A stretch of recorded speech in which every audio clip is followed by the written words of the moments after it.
So how does somebody, no, this will be recorded. Pretty slow, guys. Yeah. I want to ask about that. So seats, keep holding your hands up. If you have an empty seat next to you, hold up your hands and everybody in.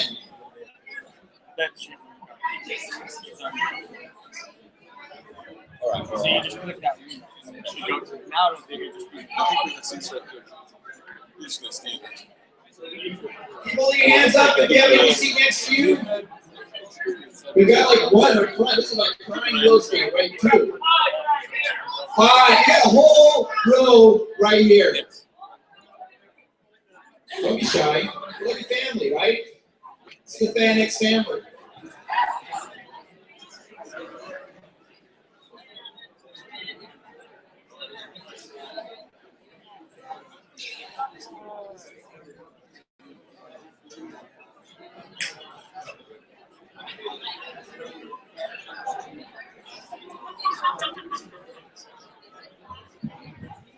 Okay, I was told by on high that I can tell jokes today.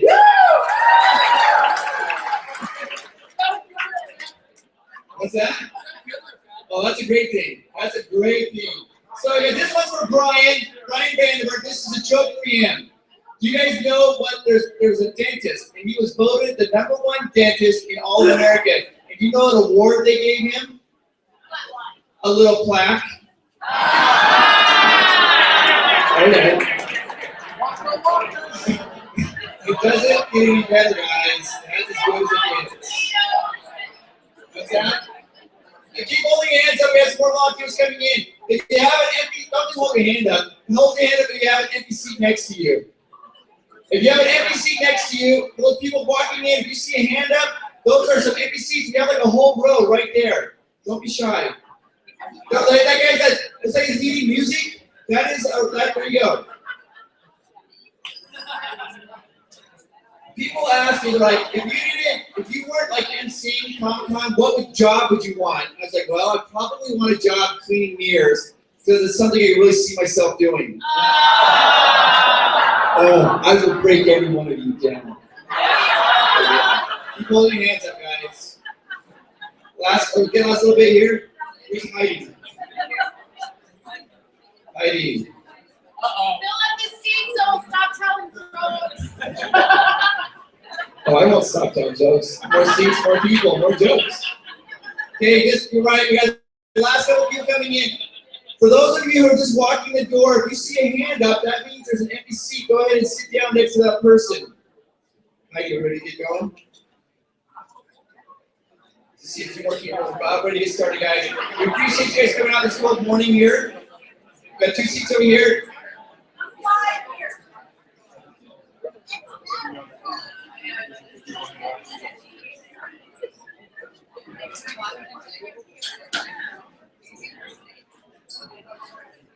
What do you guys call it when Batman leaves church early? Christian Bell. It's funny. 2 different levels. Ryan did not like that joke. All right, guys, I think we're ready to get started. We're ready to get started here. I want to introduce you guys to the 2 guys that you guys made this all possible. Give them a warm round of applause. Dan Barr and Brian Vandenberg.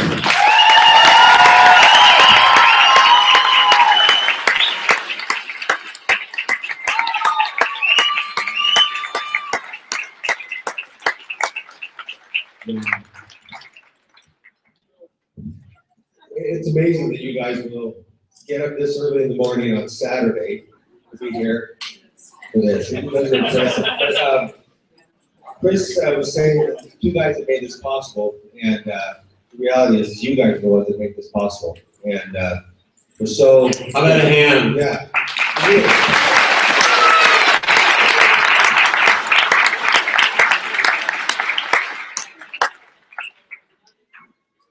Brian made a little comment about Chris out there. We talked about what a nice guy he is. What did you say? Chris Provost is so nice that RC Willie chose him to be on their commercial. That's pretty nice. If you see the commercial, he's on there. But yeah, we really appreciate what you guys are doing. one of the things I wanted to say, and Brian and I kind of introduce a little bit what's going on, but I wanted to just let you guys know how amazing it is for you guys to take your time and do what you do. We, as a city, have created such a powerful impression for the celebrities that have been here and the artists and the vendors and everybody. And it's because of just the warm reception. We all know, we live here in Utah, we all know how nice we are. I mean, we're good people here, and we try to make other people feel good. But last year at FanX, we had Edward James Olmos. We were talking to him after the day, and he said there's something special about the people here. There's this freshness, this newness that, you know, the people aren't jaded, because they go to a lot of conventions, and he had commented how warm and friendly the reception was for him. And many of the celebrity guests that have been here have actually come back multiple times. I'm sure many of you have seen, you know, Manu Bennett has been back. I bet he's been back in the city 5 to 10 times since, you know, other than doing the Comic-Cons. Last night, Daniel Logan, who is Boba Fett, and Daniel actually moved here. He and I picked up Laurie Holden at the airport, and she's coming in for Sundance, and she made a relationship when she was here at FanX with the Operation Underground Railroad, and they took her to, she went with them to Colombia to do a rescue mission for kids that were being held in the sex trade industry. And so she's come back. She's going to do a premiere of a film about that on Tuesday. So, but she wanted to come in early, just check out Sundance. You will not believe the compliments that she gives about the people here, and that's something that we have to offer. We are, we care about other people, and that shows. And you guys are the ones that make that happen. You help to create that feeling at the events. And just really, I want you to know how important that is. And I am so appreciative, the staff is so appreciative of what you guys will do to make that happen. So thank you so much. I'm going to turn the time over to Brian. A real quick announcement. Chris mentioned this earlier. Evidently, there's cars parked in front of a loading dock down the street, and there's semis waiting to get in. So I think they're going to tow cars. So if you're out there, we have all this on Google Hangout. You can catch up real quickly on YouTube after the event. So don't feel like you're going to miss out something and you have to pay to get your car towed. Okay, so thanks again for coming out. This is, look at the back of the room. This place is packed, and these are the people that are going to make it happen next week. It's incredible to think that this show is going to happen so soon. We announced it November 19th, and here we are 1 week out, and we've probably got the best show that we've ever had. And so the volunteer organization has been instrumental every single time. We couldn't have done it without you people. Can I talk? That's up to the AD guy. There you go. Is that better? Can you hear me? Okay, so we couldn't have done this without you. Every single event, and as a lot of you know, we've had record-breaking events. The largest most attended convention in the state of Utah, the largest first-year Comic-Con in North American history, and we're the largest Comic-Con in North America per capita. And that's such an interesting stat, because what that says is definitely Utah is the geek capital of the world.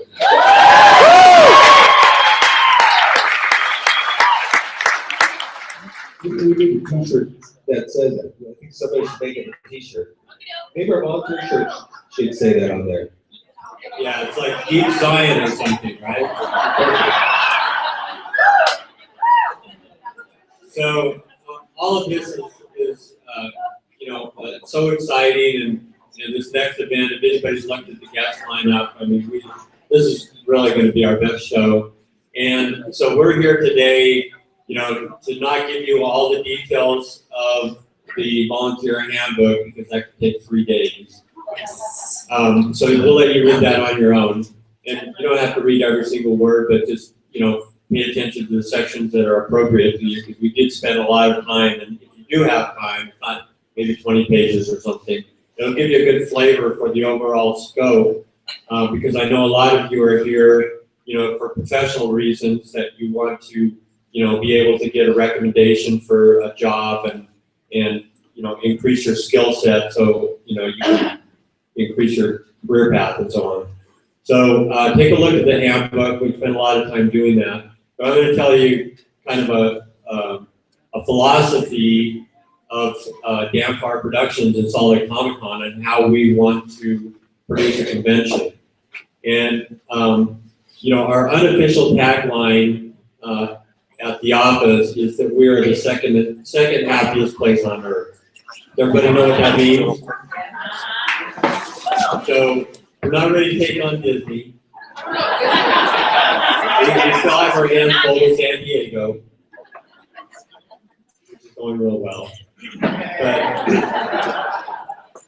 But we do want to have fun at these events. And, this is not just for the fans. We don't want, the volunteers and the staff and, the managers to have a meltdown while the fans are out there having fun. We want everybody to have fun.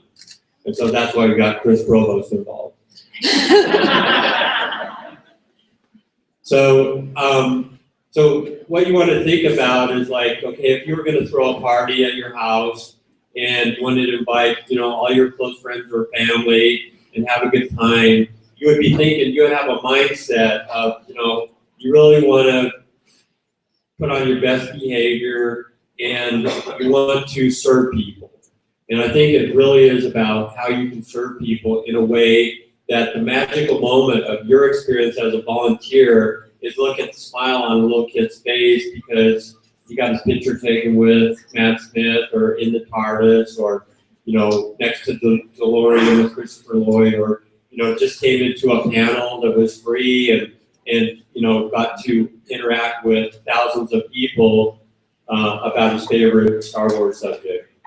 And so we really need to emphasize that it's about fun and, having a great experience and we want to have a mindset of solving the problem all the way to the end. And what that means is in the past there's been some feedback where people say, I don't know, go talk to that person, and then the attendee will go to another volunteer and the volunteer says, I don't know, maybe he knows. And after 3 or 4 people, the attendee just gives up and says, nobody knows what the answer is. And so this time around, we've got a real clear directive that don't be afraid to say, I don't know, because there is a 20-page handbook and a few of you are going to have the answers to all the questions, but most of you will not be able to answer every attendee question because there's a lot of them. And so what we want to have with people is to be able to say, I don't know, but I can take you over to the info booth and they have the answer for you. And so we've concentrated a lot of effort in the people that are running and participating in the information booths, that they will have the answers to all the questions. And so we want to encourage everybody to interact with an attendee and just walk them over to the information booth and say, these people have the answer. Don't send them over there because it may not be in your line of sight, but just walk them over there. We've got enough people that we can do that. And then people get resolved and they have a good time because we don't want them wandering around the 600,000 square foot convention center trying to find the answer to a simple question. The information booths are strategically placed all over so that within a few minutes we're going to get their question answered and they can get back to having fun, which is what this is all about. All right, so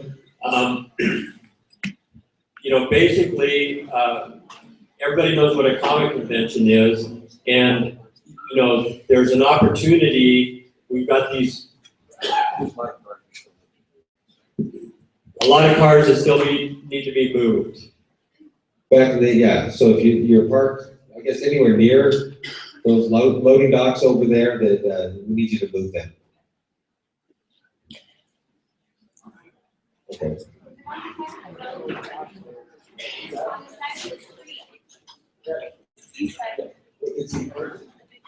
The east side of the street, we don't want to see you get towed. Okay, it's just south of Lewis Stages on the east side of the street. Okay. Right, thank you. So the other thing, before we get ready to introduce our staff, is we want to remind people that there are a lot of people that are coming to our event next week, and they have never been to a Comic-Con, and they've never been to one of our events. So they just hear a lot of buzz about this is fun, it's a 3-day party, you know, I'm going because, you know, Paul Wesley's going to be there and I love the Vampire Diaries or whatever. Everybody has a reason to go there, but there's a lot of people that don't know how the convention works or what are all the opportunities, and so they kind of beeline for their favorite celebrity or artist or book author, and they're really not exposed to the big picture.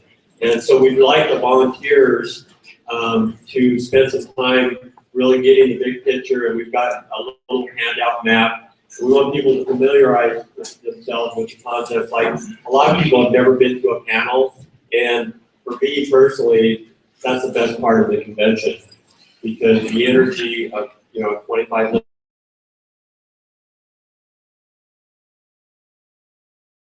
and so on, it's just, you know, amazing. A lot of people don't even know it exists. So we'd really like everybody to just study the basics of, you know,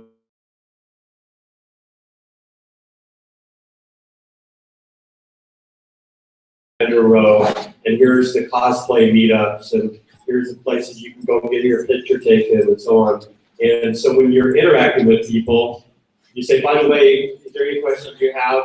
You know about the panels. And here's where you get the panel schedule. You know about the app that has the answers to many of your questions. And, you know, be informative. Take it as an opportunity to, like, in just a couple of minutes, you can make the experience for an attendee 10 times better. Just by, it's like, oh, I never even knew. What are the panels? Does everybody get that? Come on. Come on. All right, thank you. Okay, so we're going to ask our staff to come up on stage and embarrass them. Come on, Kate. Yeah. Come on, Kate. Well, they're coming up. One of the things I want to say, and again, you know, the name of the convention, FanX, for fan experience. We know that most of you are fans as well, and we want to make sure you guys also have a fan experience there. You know, you guys will help other people have a fan experience, but make sure that you guys have a good time. Enjoy it. Enjoy seeing other people have that fan experience, but also enjoy it for yourself.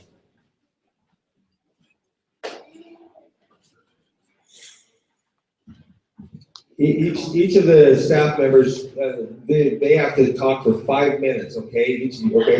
So, come on, stop. But go ahead. Yeah, so we just want to introduce our staff at Comic-Con HQ, and then we're going to introduce the volunteer staff. But these are the people behind the scenes that make all this happen. And it's a lot of work, and some of these people are working, you know, 12, 16-hour days as we get ready to have the convention. So we'd like you to know who they are, and when you see them around the convention, say hello and so on. I'm Eric Brown. I'm in charge of online training. Hey everybody, I'm Jared Phillips. I'm the Director of Business Development, which corporate sponsorships, things like that, and merch. He's also the most handsome member of our staff. My name is Ryan Paul. I'm one of the 2 directors of programming for Solid Comic-Con. We're So excited to see you all. My name is Blake Castleman. I'm the other director of programming. I'm Daniel Chard, and I'm the marketing manager. Katie Herbert, I'm the web administrator for Solid Compound. Rory Maxwell, I'm a special events intern, Ryan's intern. Lena Randenberg, I run customer support and media team. And I'm Kate Joning, Director of Operations. I'm James Howard, I do KidCon and special attractions. The second most handsome man in this. I help coordinate all the special guests or clients' hotels transportation.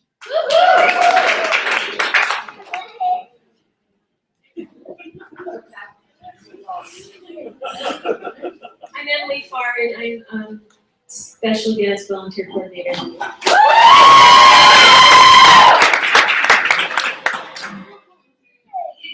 I'm Tiffany Holmes, and I'm the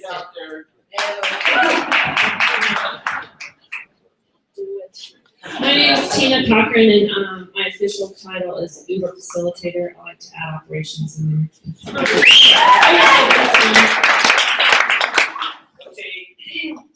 I'm Becca Boyd, I'm the customer service facilitator, so I'm the one that will be all able to people who come if they have questions they can't answer. Good morning. My name's Nana Bull, and if you ever tweet at us or anything like that, that's me. I'm the social media manager.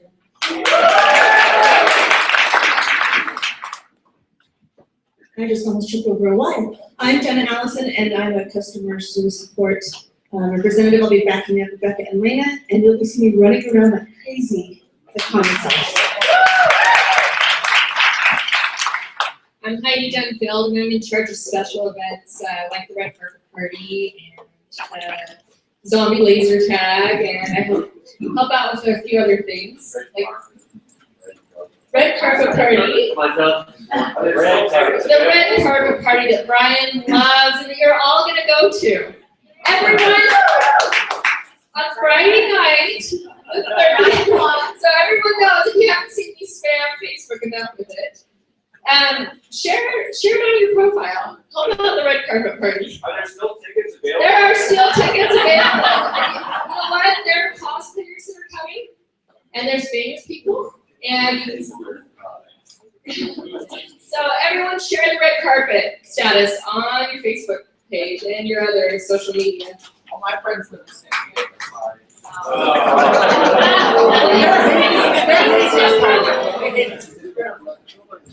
Hi, I'm Chris Provost. And I help with Heidi, and I also do a little bit of emceeing for the Comic-Con. And I apologize, guys. I'm so sorry, because usually my energy is a lot higher, but last night I had the weirdest dream I've ever had. I dreamt I was a muffler in the car, and I woke up exhausted.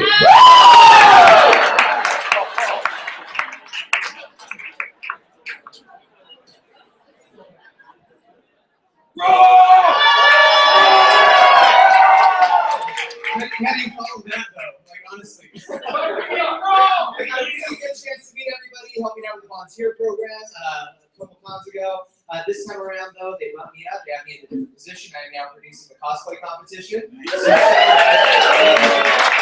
we have an amazing lineup of people coming out, so please spread the word while you're there at the venue. These amazing gentlemen in programming brought out Yaya Han, and we have Leanna Vamp, and we have so many great panel of judges, especially one great local judge that's going to be helping us out. So thank you guys so much. Yeah. Hi, I'm Angela. I'm a programming assistant with Blake Hassman and Ryan Paul, and then there's 3 others with us, but they're not here. Yeah. I help with panels. All right. Hi, everybody. I'm Dave Steyer. I do parts of the graphics that you all see.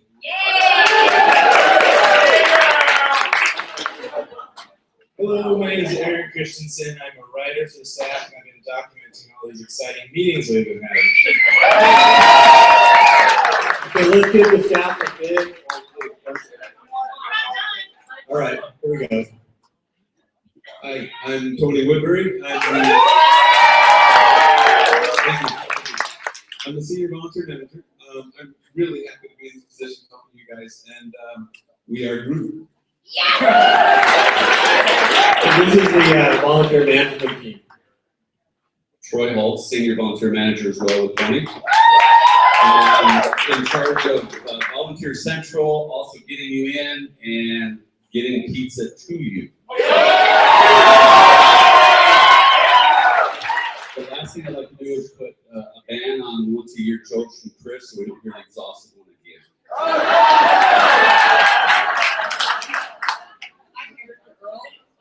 I'm administration for the volunteer management team. I tried to make sure everybody got the Google Hangout. I make sure everybody YouTube. And I message you all, and I try to post it on the Facebook page. So. My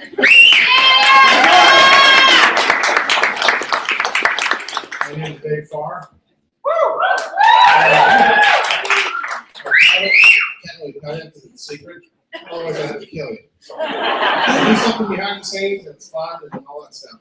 And speaking of dreams, I had a dream last night. I ate a big marshmallow. I woke up and the pillow was gone. Those weren't two pillows.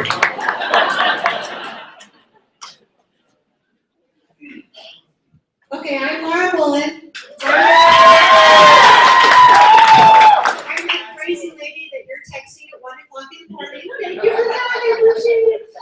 I'm in charge of your scheduling, so if you have any problems, all those emails you've been getting, go ahead and email me just like you have been doing. It took me 6 hours to get through them yesterday.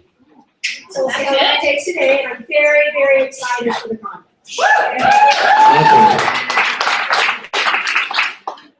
Good morning, I'm Sam McClendon, I'm the customer service manager.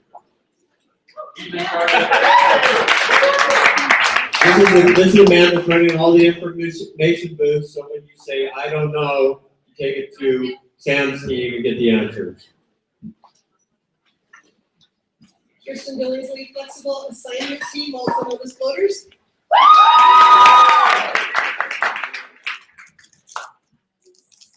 TJ Sorensen, I'm the volunteer manager over access control, working a lot with me on how the line's going to come in to everybody.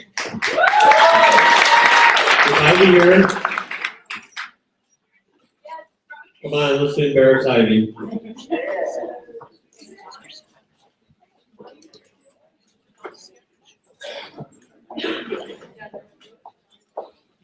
John Sloan. Johnny. Justin. Here's Johnny. If we sit in the audience, we get called out like bad school children.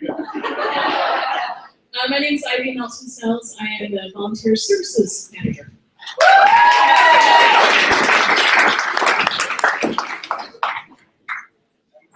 Hey, I'm John Brummett. I am a volunteer vendor floor manager, co-manager with Levi Webb, I'm also the vendor floor manager.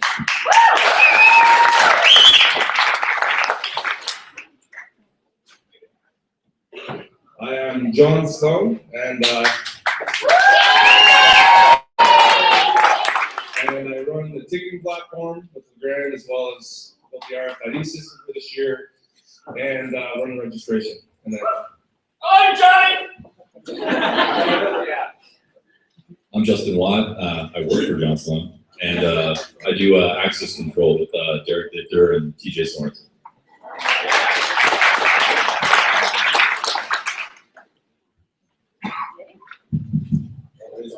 I'm Gabe Jorgensen. I'm in charge of booking ID.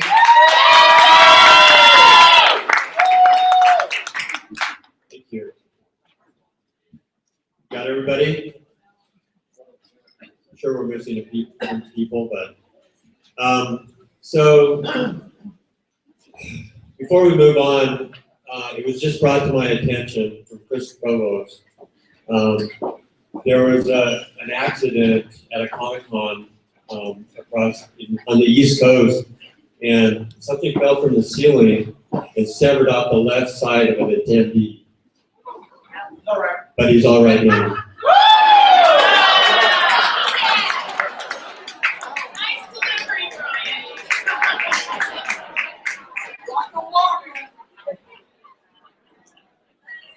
Who writes this stuff?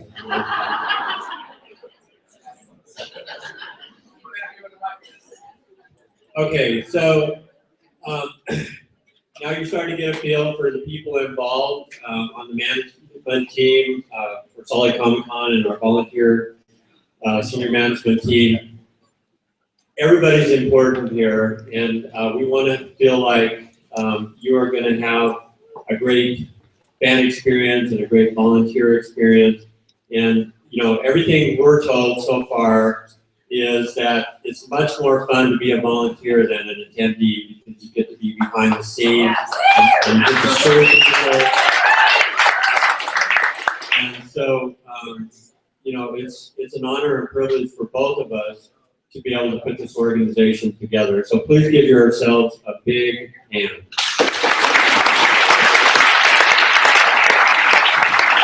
You guys rock, for sure. You're All right, so I would like Lena and Sam to come up and talk a little bit about the information booths because these are going to be really the customer service arteries of the organization. And so I really want you to understand how that's going to work.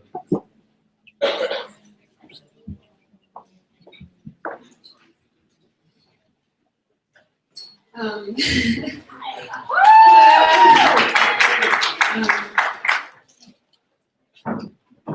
don't really know what to say, but the info booths are basically like a hub for anything that goes wrong.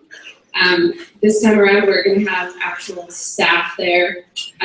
So we will have the ability to resolve any issue anything that's wrong, we'll be able to help. So please, if you don't know the answer, please send them there. We'll have the tools to resolve everything.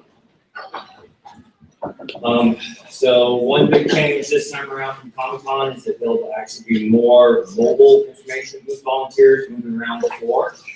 They'll be carrying the big information signs. So, yeah, hold it closer. Okay. So there'll be more mobile information booth volunteers moving around the floor this time around. They'll be carrying the big information signs. So if you have a guest that you need to hand off to escorted to one of the main information booths, please find one of those mobile volunteers.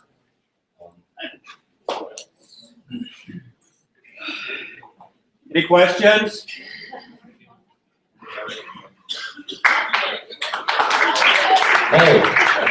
So the main information booth will be in the back of the vendor hall, and that's where the lost kid corral will be located. All lost children will be sent to that area, and that will also be the main lost and found location. I also want to mention the difference between info booth and merge booth, and then there will be an autograph booth as well. So if anybody has a question about like their purse that they're getting, t-shirts and things like that, they should be directed to the merge booth. Comic Cash, that's merge booth as well. If anybody has a question about redeeming their autographs, they'll go to Celebrity Road to autograph booth, where Emily will be staffing that. If they have a question about photo ops, direct them to Epic Photo Ops. And I think that's it.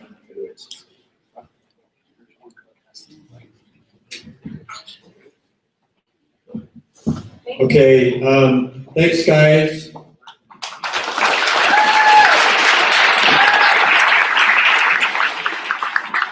Okay, if somebody has a Chevy Impala black and it's not a 66, X95 TEB, you need to move your car immediately or it's going to get towed. No Supernatural didn't show up. Okay, I'm going to let Jared talk a little bit about the merch booth because there's a lot of, it really is, there's a lot of activity there, and historically there's been confusion with attendees on how to redeem Comic Cash and how do you pick up your t-shirt and your posters and things like that. So Jared is going to talk a little bit about that. Plus he's so handsome. It takes one to know one, Brian. You're a handsome devil. Come here. Come here. I'm a hugger. For those of you who don't know me, merch booth. So we have a great company, Fresco Press, who is our partner in creating official Comic-Con merchandise. Many of you have seen some of the shirts. These will be available along with other ones, some of the favorites from Comic-Con as well. A lot of those were fan designed through contests that we had. Something else we're going to be doing at merch booths are some redemption things. So anybody who comes in with, VIP's got a $25 merch voucher that they can spend, use that for any official merchandise. Golds get $15 merch voucher. Comic Cash, things like that. Those are all going to be basically in and around the merch booths. And there's 3 main merch booth locations. One of those is going to be in the main entryway, and these will be on. This is on the map. This is all in the volunteer manual. So if you're scrambling to take notes, as I see all of you are. Yeah, okay, 3 of you. Good, thanks. If you read your volunteer manual, it's all in there. So the main merch booth is going to be just kind of at the corner right by the Celebrity Row and Photo Ops. So just as the transition happens from kind of the main hall and the vendor space, it'll be on the, what side is that there? Is that the east? No, west side, right? Is that the west side of the hall, just kind of at the corner there? For those of you that were at Comic-Con, you know that the merch booth was kind of out in the middle, and then Rob Pryor's booth was right behind. So we just moved it kind of out of the middle, so we hopefully aren't going to be creating a big bottleneck this time. So that's going to be the main merch and redemption area. There's also going to be one set up out in the main registration and kind of waiting line area in Hall E. You guys know what Hall E is, where everybody kind of comes in and queues up to go into the show. So there will be a redemption center out there. And there's also going to be one in the South Foyer. So if you remember at Comic-Con, there was the Rocky Mountain Chevy dealers had a booth with Bumblebee in the South Foyer, kind of where everybody lines up to go into the big main stage area for panels. There's going to be a big merch booth and redemption center out there too. So there's kind of 3 main areas. Anybody that's looking at, hey, where do I get my, Comic Cash or my voucher or my this or my that, send them to one of those locations. And the teams that are going to be staffing those, if there's any problems, they'll know how to handle that. So make sure don't send them, escort them. Because as Brian mentioned, we have plenty of people to do that. And it gives that extra special human touch. How do you feel with this special human touch, Brian?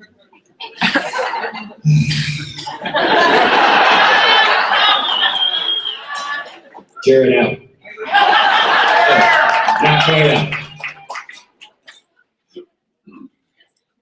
Do we have time for that? Do we have time for the Nathan Fillion story? Do we have time for the Nathan Fillion story? The Nathan Fillion story.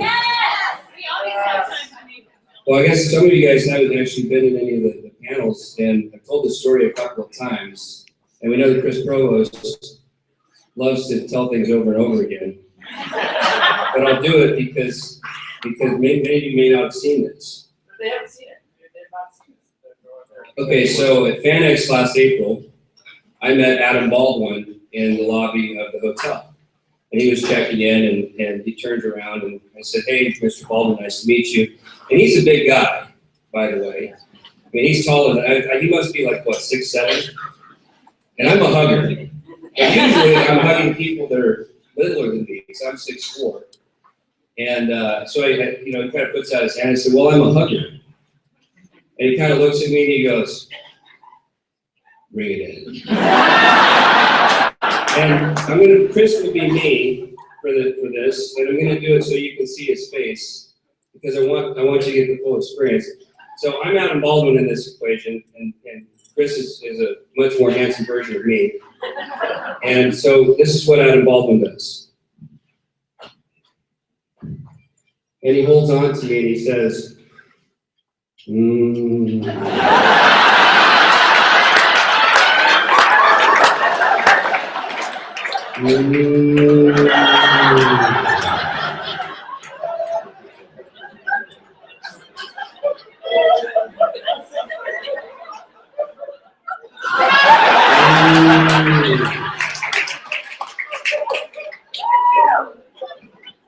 And you can see that Chris was a little uncomfortable with that. You gotta remember, this guy's a big guy, and I'm not used to being hugged by people that are bigger than me. And I had a little bit of that, okay, I had a lot more discomfort than he was feeling. But it also kind of felt nice, which also made me uncomfortable. And he explained to me that that was a hug invented by Nathan Fillion when they were working on Firefly. And thank you. He actually invented that to make grown men uncomfortable. And I said, well, it works well. So I like to do that with Chris, but the truth is that he really enjoys it. He makes me actually tell that story in the office. The first time he told that story, I had, we have our radios, I had a little mic there, and he was hugging me and clicked the microphone. All the volunteers, all they heard was, I get done, and people are like, what's going on? Somebody's in trouble. I'm like, oh, so he did it to me again. Did it to me again at the next Comic-Con. Same thing, I clicked my little microphone, they heard the breathing, and people are like, stand down, it's just a feeling hug. Just a feeling hug. All right, we'll tell one more story and then we're going to move on. So I was standing back in the back of the panel with Chris Provost at the Napoleon Dynamite. So we're back there and I said, I don't get it. Why do women think he's so hot? And Chris said, because he's a heater.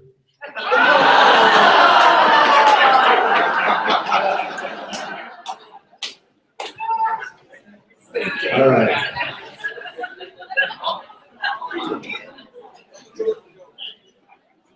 So you can write all this stuff down if you want. All right. So now we're going to kind of open it up to questions, and we thought it might be fun to reward the best questions with a t-shirt tossed in your general direction.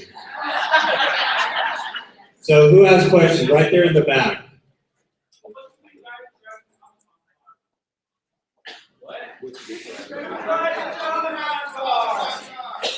The person behind the wheel.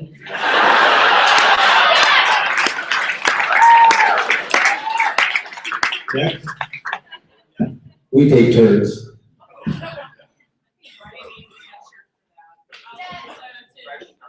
We take turns. Yeah, to answer your question, we take turns driving the car.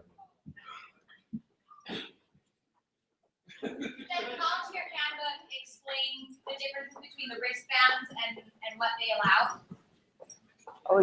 Yes, they do. And John Sloan is going to come up and talk about the wristbands, RFID, the app, and things like that right after this.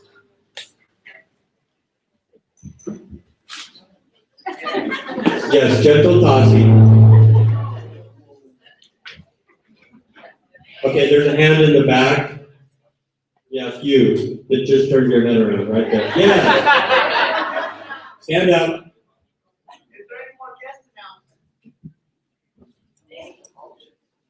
Probably not. We'll say not, but you never know. Something can happen between now and the event that we may get somebody that we just can't turn down. Okay, let's try it up here. If this is better. Is this any better? Yeah, right over here.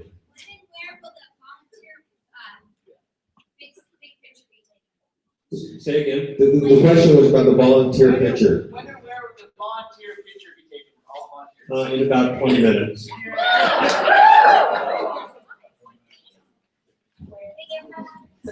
Yeah, what, do we know where we're taking the picture?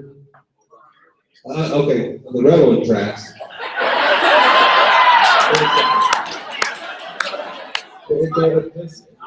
Are they used? Are the railroad tracks being used right now? We'll figure this out, right? There's light at the end of the tunnel and at the end of the train. Quick disclosure, hands up.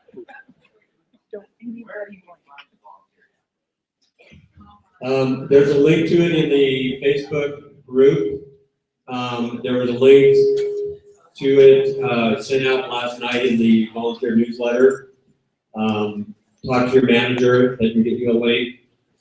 And we set it up so that you can comment. So if you go through it and say, well, this is nice, but it doesn't answer this question, please ask the question and we'll address it as soon as we can. The volunteer handbook was the question.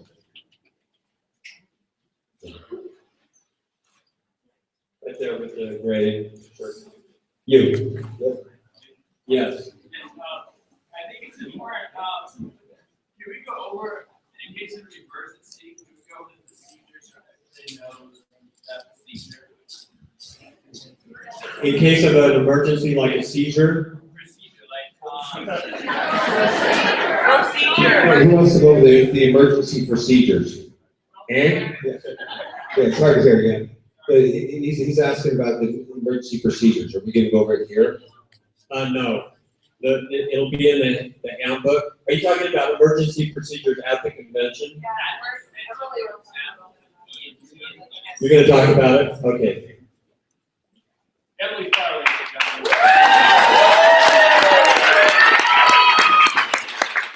Okay, so you guys know that we did have seizures and fainters last year, and so. Lots of fainters, right? Yeah. So what we do is we yell code blue, and hopefully someone with a walkie-talkie is going to hear us. That person's going to go into their walkie-talkie and they're going to say code blue. That goes directly to the security system at the Salt Palace. You do not call 911 yourself because you cannot get an ambulance at the Salt Palace that way. The Salt Palace EMTs can get there in like 30 seconds. Okay, so everybody needs to know, do not call 911 yourself to try and direct where to go. So code blue is your go-to, okay, for anything that's an emergency, okay? And that's how you do it. And I will say that we've been able to eliminate a lot of the potential fainting because we're not having Nathan Fillion and John Barrowman back. That's fair. The fan tour, yeah, that's the teenage girls fainting with the fan tour.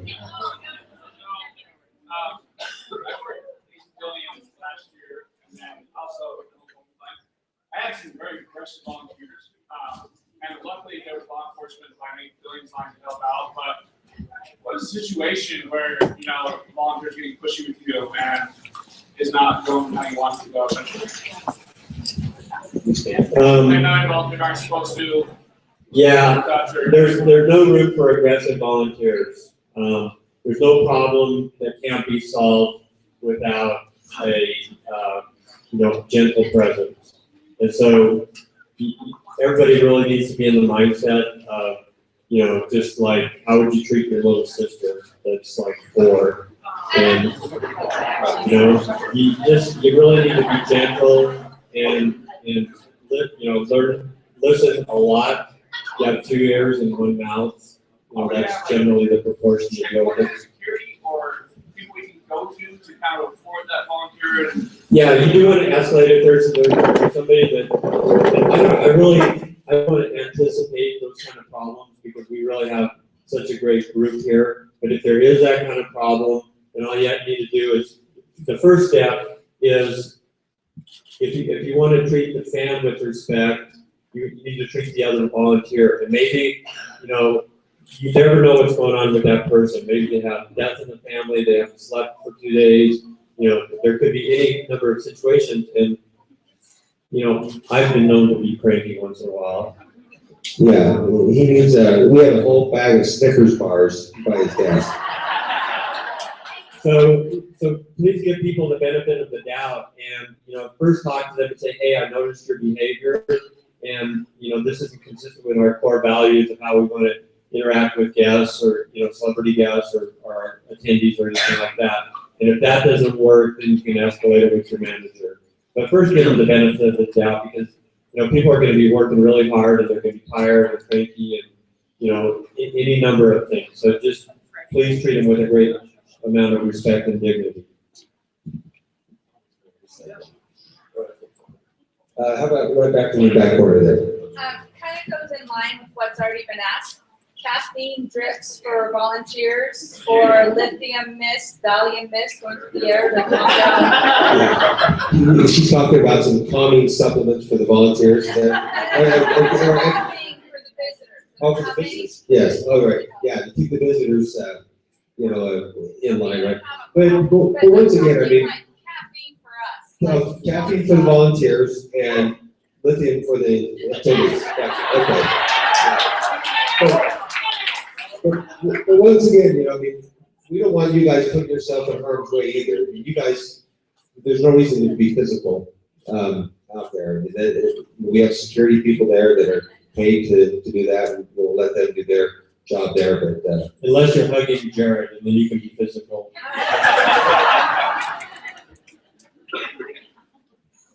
The other thing I want to say about the calming, it's not just volunteers. It could be cranky. It could be attendees. That, maybe they waited in the line longer than they wanted to, or they just missed out on the mass missed photo op because they were confused or something like that.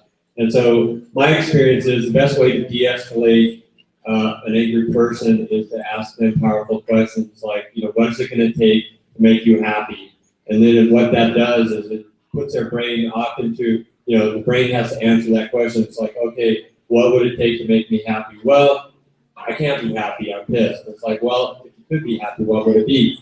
And then you keep focusing them on what it's going to take to make it right. And they're like, well, if ABC, then I can be happy. It's like, well, let's make ABC happen, okay? And it's as simple as that. But if you focus on the anger, you're going to get more anger. If you focus on, being resolved and happy, you're going to be happy and resolved. Does that make sense? Yeah. Right there. Are the volunteers here all the same color, or are they going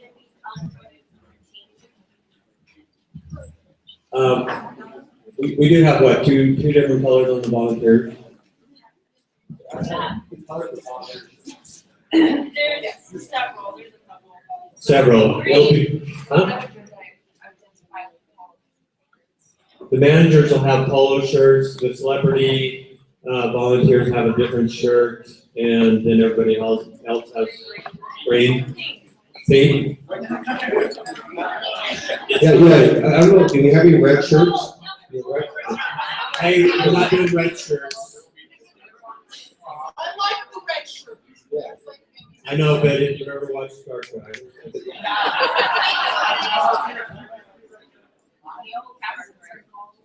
Okay, let's toss out a couple of t-shirts, and then I want to have John Sloan come up because I feel like a lot of questions out there could be answered by John Sloan's presentation. Okay, so. Okay.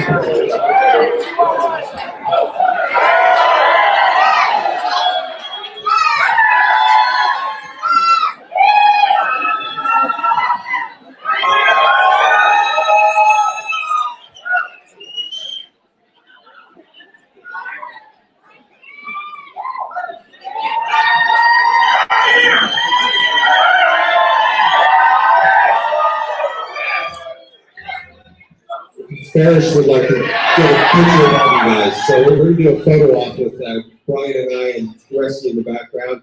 And you guys got to make sure you smile. I mean, this will be, if we have to, make sure you don't blink or anything. If we have to have everybody just perfect faces. Pretend you're really excited to be here.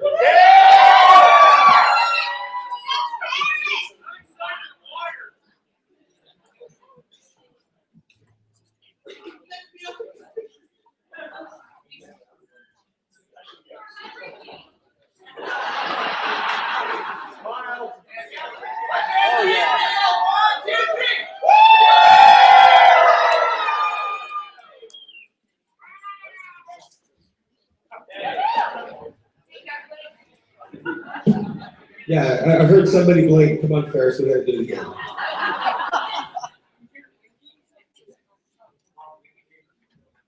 right, so I'll try not to bore you. I'm a developer, so being in front of people isn't my strong suit. But, you're doing great! Stop it, Jared. So anyway, I just want to talk about the RFID system, and first and foremost, why we're using it. we went out to New York Comic Con this year, I went with Dan and Brian, and we kind of evaluated what they're using out there and got some ideas, and we kind of interpolated that to what we're doing with this show. And I've been involved with Comic Con since the beginning, and with registration specifically since the beginning. So we took the knowledge from the 3 shows we've done prior and kind of applied that to this scenario, with also taking notes and actually meeting with the guys from New York Comic Con and stuff like that. So the core reason why we're doing it, it's enabled us to do a lot of things. And if any of you guys came to Salt Lake Comic Con in September, we had huge lines to get people pre-registered. In April we had a lot more people pre-register. It went so well, and then everyone's like, oh, I don't need to pre-register because the lines are short. And then they didn't pre-register, and we had a lot more people come on site to pick up their wristbands. So we said, hey, what technology can we utilize to allow us to send wristbands out in advance, but not be worried about people just duplicating it or saying they never got it? Because if we send out a wristband to a consumer, and as much as we love to trust everybody, somebody might say they never got it, and then we send out another one, and they, oh, I never got that one either. All of a sudden we're sending out wristbands and they're distributing them, and we have no way of tracking or controlling that. So at the same time, we want to be able to send out wristbands in advance, so people don't have to come down to the Salt House, especially during January when it's cold, and stand outside in the line to get the wristbands. So RFID allows us a way to send out things in advance because of every single wristband having a unique identifier. When we send out the wristbands, we tie it to that person, and if they say no, we never got it, then we go in the system and deactivate them. So then, okay, cool, we'll send you a new wristband, and then that wristband that we sent them shows up as deactive. So when they come down to the show, or inactive, they come down to the show and they scan the wristband, and we'll let them in. It'll say this wristband's been deactivated. So that's the core reason why we utilize this technology. In addition to that, we're going to have real-time statistics for the fire marshal as to how many people are in the hall. So everyone who comes in and everyone who leaves is going to have to tap in and tap out. That's an adult. With kids, it's a little more crazy, and to try to get all the kids to reach up to the kiosks or to the people that are checking people in, we're not going to deal with that. But for all the consumers, they're going to have to tap in when they walk in the hall. They're going to have to tap out when they leave. And in general, when I say the hall, I mean the building as a whole. So we have the whole panel room area. They don't have to tap in. They tap in when they come in through Hall E. And then if they exit through the tower or if they exit the volunteer check-in's going to have, you guys will all have wristbands, etc. So the whole show, as long as you're in the show, you'll be checked in, and when you leave, you will tap out. That also allows it that someone figures that, oh, I'm going to duplicate my wristband, and I'm a tech-savvy person, I'm going to take the serial number on the wristband, I'm going to duplicate it. Cool. Well, the second you tap in, it now says you're in the hall, so if someone else comes along and taps in, it's like, sorry, this person's already in the hall. So then we can have a customer service discussion with that person, etc. We can pull them aside and say, hey, did you forget to tap out properly? Can I see your ID? Oh, this isn't your name that you registered your wristband under, etc. So RFID enables us to do a lot of things and have a lot of control, with also allowing a better customer service experience because you can get the wristbands in advance. And just so you know, we sent out 17,000 packages, or 17,000 wristbands in advance compared to the 5,000 that had pre-registered for the last show. So a lot of people already have the wristbands in hand, and so it's a positive thing. Now, in regard to color designations, all the wristbands have serial numbers on them, and the color designation is purely an aesthetic because the wristband's serial number is actually tied to whatever type of product it is. So the purple ones are VIP, but in the system they're also VIP. So just because it's a purple wristband, we'll also know that it's a VIP when they tap in. Red is gold, so the red wristbands are also the gold wristbands, and when they tap in, it'll let us know it's a gold wristband. The nice thing is when they tap in and tap out, we know how long they've been in the hall, so we can get some good statistics about our consumers to ensure they're having a good time. We can also know how many times they've come and gone and how long their stay was, stuff like that. So it gives us a lot of good analytics so that we can help improve the experience for our consumers, where in the past we're just dealing with kind of a blind, walk in the hall, we don't know how many people are here, we don't know how many people showed up Thursday, we don't know how many of the 3-day attendees actually come all 3 days. We now have those statistics, so it enables us on that perspective. We have the white wristbands. White wristbands can be 3-day, they can be Thursday only, they can be Friday only, they can be Saturday only.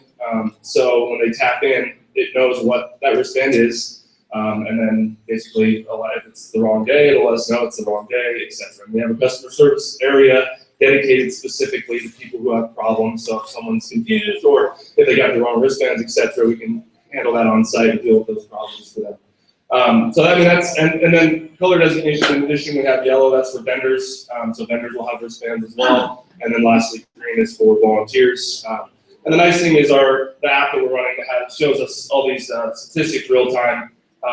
Also shows us how many people are volunteers in the hall, how many people are vendors in the hall, and how many people are consumers in the hall. So we get a good gauge of kind of that. So anyway, that's the RFID system. Hopefully you understand why we built it. And it wasn't just for funsies. It was to try to solve some real problems we dealt with lines. And knowing shows like New York and things that deal with a high volume of people that don't really have the luxury of having people, 140,000 people waiting in line with the wristbands. We've tried to find a solution to allow us to solve those problems in advance so people aren't frustrated waiting in lines down at the shelf. In addition, I'll just talk quickly about the consumer app. So we got that all built. That's all live on the store.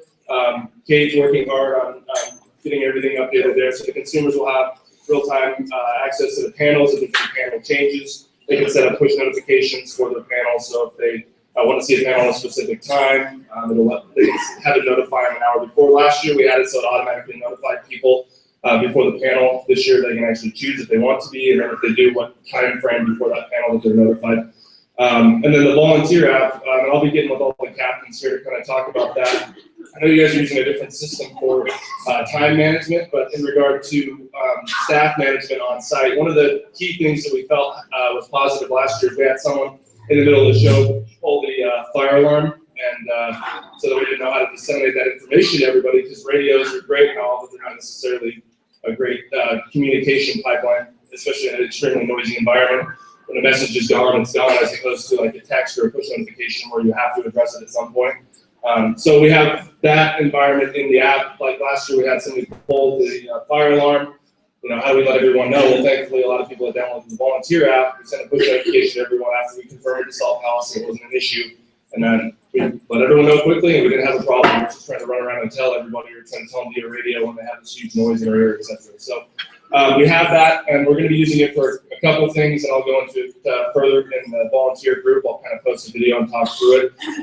Again, we're not using it for time management, so just to be aware from that perspective.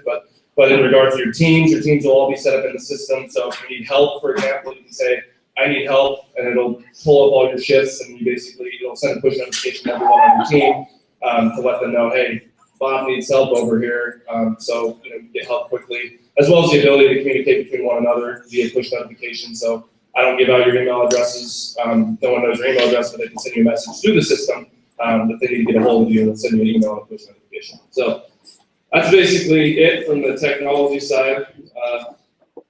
Let's give a hand to John Sloan and his team.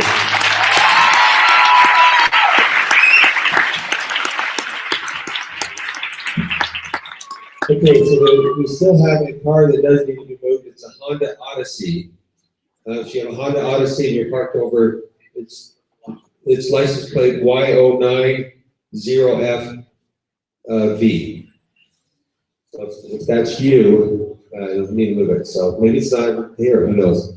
But we're also going to be, when we're done here, the photo op isn't going to be on the railroad tracks. We're going to actually do it, I guess, south of here. Yeah. And so it's just right at the, I guess, the parking lot structure to the south of us here. Okay, so we're going to have a few more questions, and then we're going to do the photo op. We're going to do the photo of all the team, which is the ultimate photo op. And then we're going to break up into the teams and get chat here as soon as we can. So we're going to have a few more questions, but what I want to say is we're probably not going to get to all of the questions. But before I take the questions, who here is not on the Facebook group for volunteers? Okay, is there any way you can be? You're not on Facebook or something? Everybody should be on the volunteer group. You just search for Salt Lake Comic-Con volunteers. And join the group, because we're not going to get to all the questions, but we want to answer all the questions. And we've got a really good team in there to answer these. So please come into the group and ask your questions. We'll answer them, and then we'll get a part of our FAQ and integrate it into our volunteer manual, all right? Okay, so,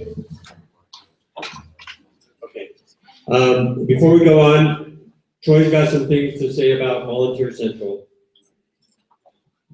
Okay, real quickly, everybody will enter the doors on the east side. There will be sidewalk signage. Every volunteer has to go through there. As soon as you go in the doors, we'll make a left. We'll have volunteers and paid security there to direct you to where to go. You go into 251F, there will be signs in there. You'll check in, you'll get your bag of swag, which is bigger, I think, than ever. You'll get that. The bag itself is bigger, but nothing, not more stuff in it, right? It's a big bag. So you check in, you get your bag, your t-shirt.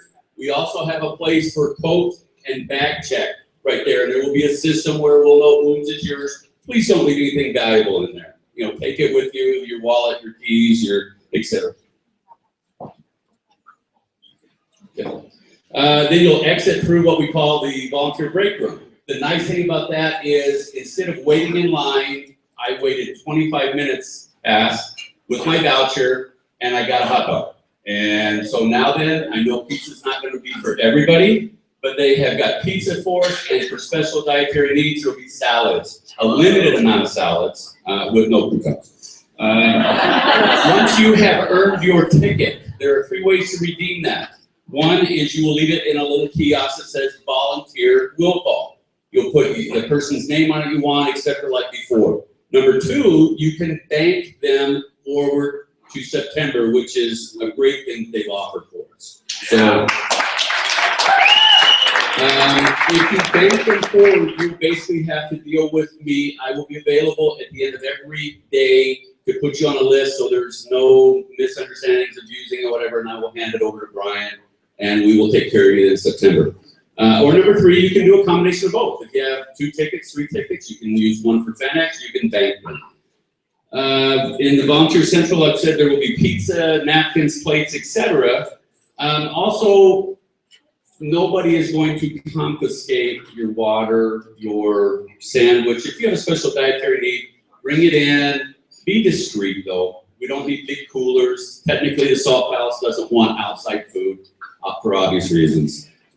So we won't be confiscating things. If you need a special certain sandwich, bring that.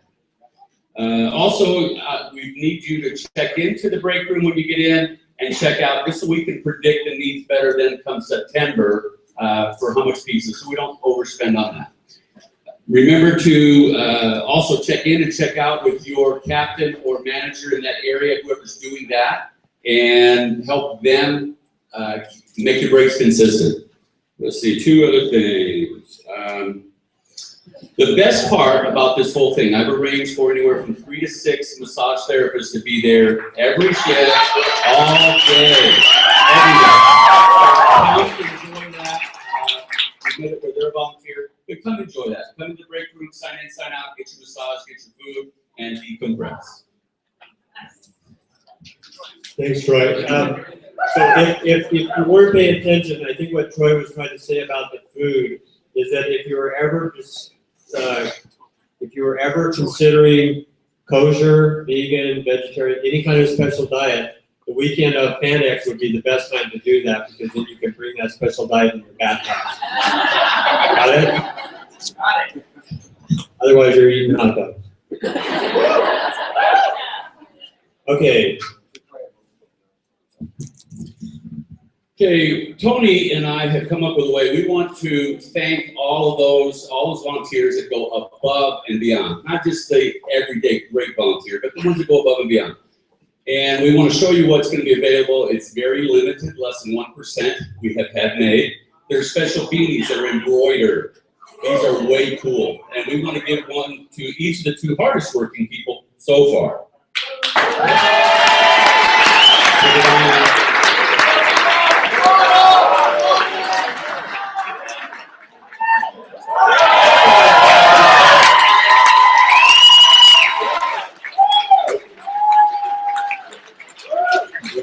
Thrilled.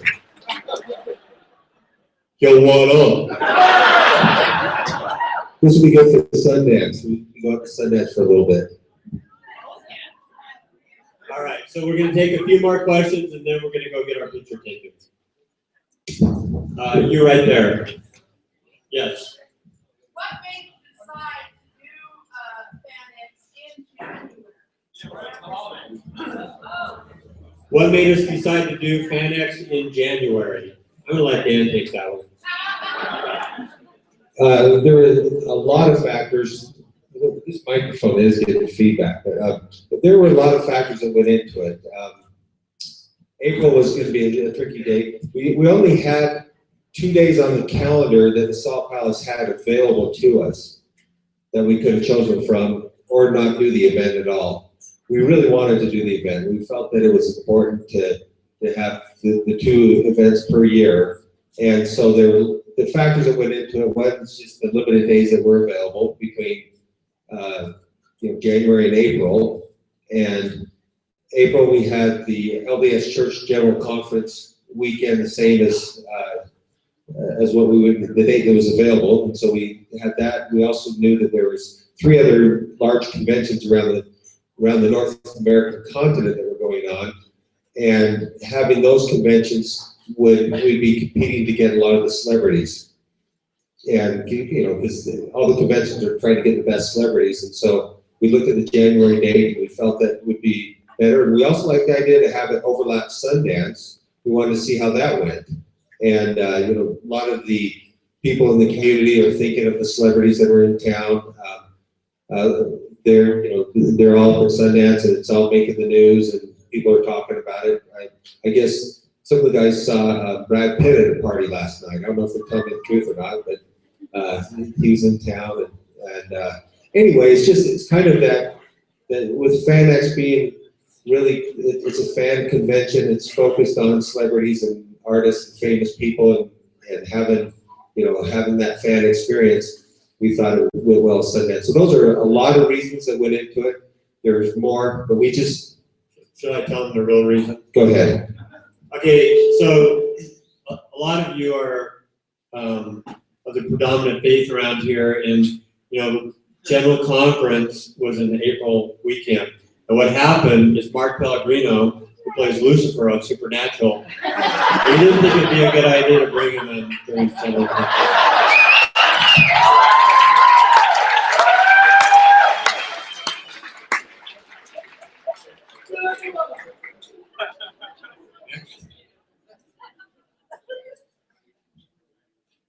For one thing I found last year and the year before, people would come up to us and ask, where are these places? A lot of us had no clue. We were told, go down to this area, there should be a number on the table. You really couldn't find the numbers. Is there a way that, and it also goes to that Thursday, schedule says 10 for volunteers show up. Is there a way beforehand having groups go do an actual tour for us volunteers beforehand, so we at least have somewhat a minimum clue as to where to go? Okay, his question was, people walk up and want to know where different things are, like panels and celebrity row and things like that. Is that what you're talking about? That and, overall the full venue. Okay, the full venue. So we do have a fold-out map that our team's put together that I think is going to be really useful. We've got probably the most detailed floor map that we've ever had. In the app, there is a map, and so you're able to hyperlink between any of the panels and the map and be able to instantly see where the location is. So there's a lot of tools, but you have the responsibility to get familiar with it. So you need to load the app on your smartphone and look at the map that we will provide. There's a map already in the volunteer handbook, and it has a lot of this information. So just get familiar with it. But then again, worst case, say, I don't know where that is, but I'll walk you over to the information booth and they will be able to tell you. So I'm not sure what team you're on, but on Thursday at 12 and at 1, customer service is going to be having a walkthrough. So you're welcome to join us. Okay. Yeah, what she said. Let's see. You've had your hand up the whole time, yeah. The question was asked if she can wear her Star Wars shoes. What do you guys think? As long as your toes aren't exposed.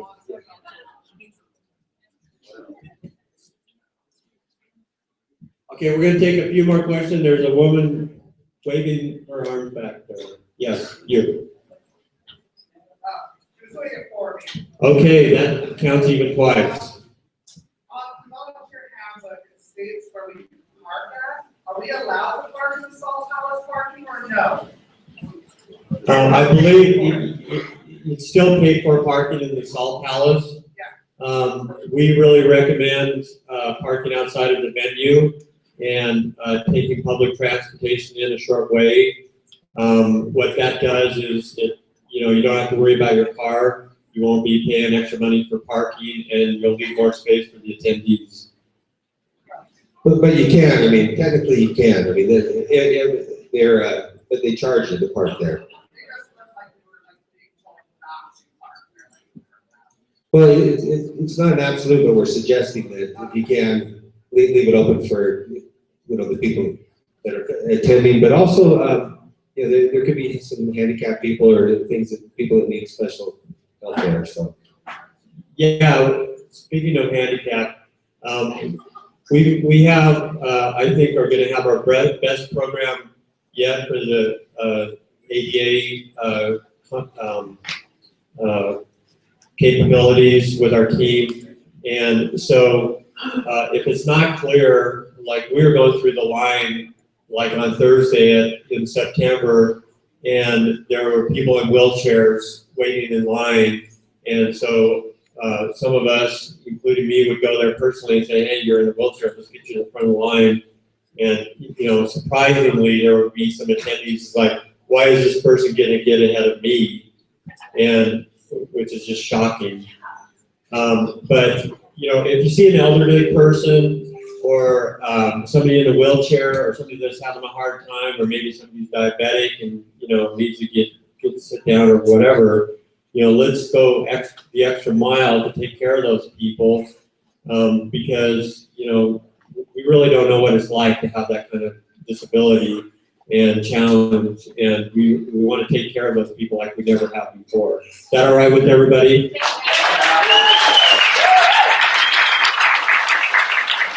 Okay, right there. Yes, you. Go behind. Yeah, there you go. Say again. At Volunteer Central. And all that information is in the volunteer handbook, but there's a special entrance at the Salt Palace for volunteers. You come into Volunteer Central, you drop off your bag, you get your wristband, etc. Right. Couple more questions. Right there.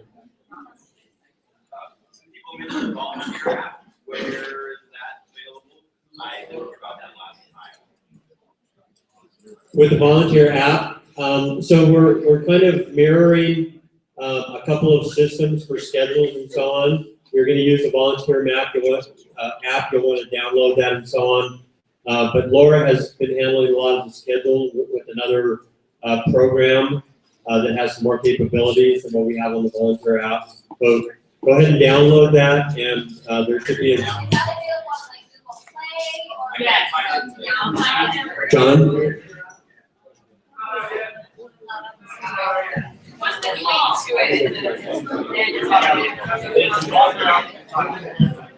The link is in the handbook. Okay, if you go into the Facebook group. Yeah, in the handbooks, you can find where the handbook is in the handbook, right? Is that what people are? We'll be sending all that information out, and also no, it has been sent out. There was a newsletter sent to anybody that was accepted as a volunteer. There were about 800 people on the newsletter, so check your spam box, make sure we're approved to send you email. But we sent out a newsletter that has it's all like on volunteers that everybody should be a part of. There's a link, and if you still can't find a link to the handbook, talk to your manager or captain, and somebody will know. But the other thing too is after our photo op, we're going to go out and do a photo op, then we're coming back with your groups, and so there'll be a lot of questions that'll be answered specifically in your group as well. Another security discussion. Hey, sorry to make this take a little bit longer, but I did want to say, while everyone's here, it's super important, like all volunteers, if you guys see anybody, because the RFID technology that we're using, trying to get out of an unauthorized exit point. So like we're gonna have kiosks and tablets set up anywhere that you can enter and exit the building, okay? If someone's trying to sneak out to like go smoke or link up with friends or whatever it may be and you see it, if you could just let them know like, hey, the problem is like if you come into the event and you check in through one of the authorized access points and then you leave, you're still checked into the event. So when you try to get back into the event, it's gonna show that you're already inside the building.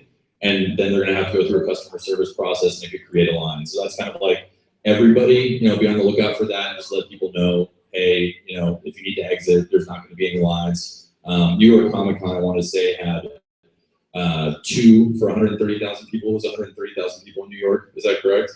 Like they had 2 people running tablets, checking people out. And we're gonna have, I mean, 6 or 7 times that. So should be really easy to get in and out of the building. But yeah, that's on everybody, and I definitely appreciate your help.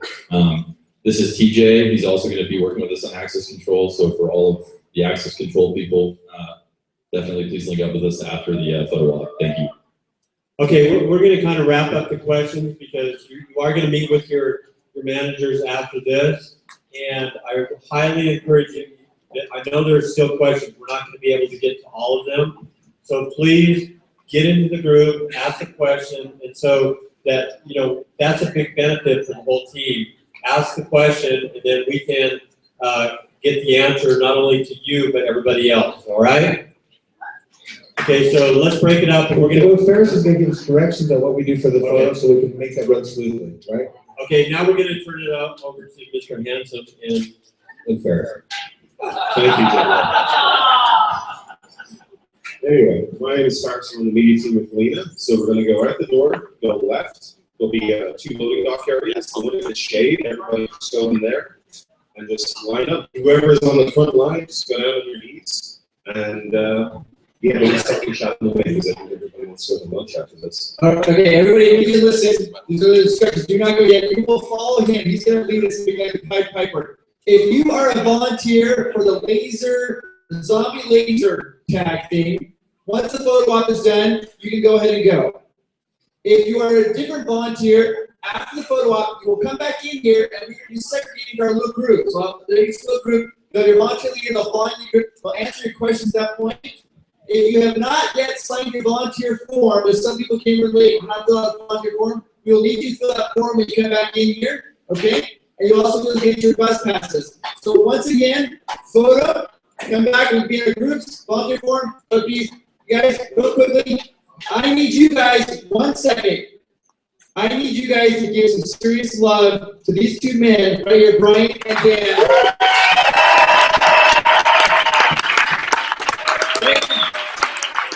You guys don't know the time that they put in countless hours and the staff they brought up here on the stage. Those guys worked so hard to put on a good show, and it all comes to you guys volunteers. So give yourselves a warm round of applause, guys.